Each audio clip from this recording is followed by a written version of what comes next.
Base sa probinsya mga higala sa mga tinunan sa probinsya sa Sugbo.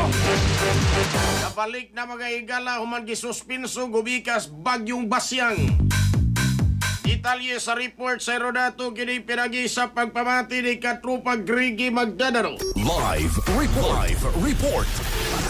Yes, milagda karon og bag-ong kamanduan si Governor Pamela Pambari 4 sa pagbalik na sa kining regular nga klase karong adlaw sa tanang mga tunghaan diri mismo sa probinsya Sugbo, pribado og publiko kay nasigutan nga Executive Order number 8 nga giluwatan sa gobernadora mo ni nagbalik sa tanang klase o normal nga pagpaygayon sa klase karong adlaw gumikan usab kay nabalda kini niadtong milabayng semana gumikan sa bagyo nga Basyang gipadayag ni Bari 4 nga base usab sa ilahang datos o gingon man sa ilahang kini karong pagkonsulta ngadto sa mga weather expert nasuta nga nilinaw na ang panahon diri mismo sa probinsya Sugbo hinungdan nga panahon usab nga ibalik ang face to face nga klase gisiguro usab sa gobernador na kinahanglan usab ibalik ang kini karong klase gumikan kay delikado nga mauwahi ang kini karong mga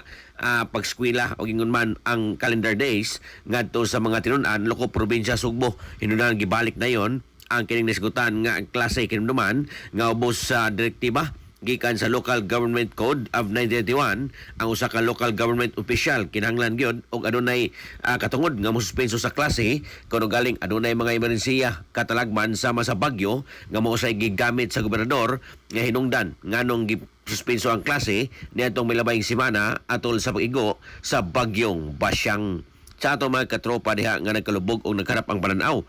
inom kanunay og Vision X Plus of gel capsule gumikan kay kini kompleto sa mga phytonutrients nga mapagtar sa to mga mata ano na kini lutein, beta carotene, vitamin E og zeaxanthin. Alang sa Pilipino para sa Pilipinas kini katropa Gregi Magdadaro XFM News. XFM report.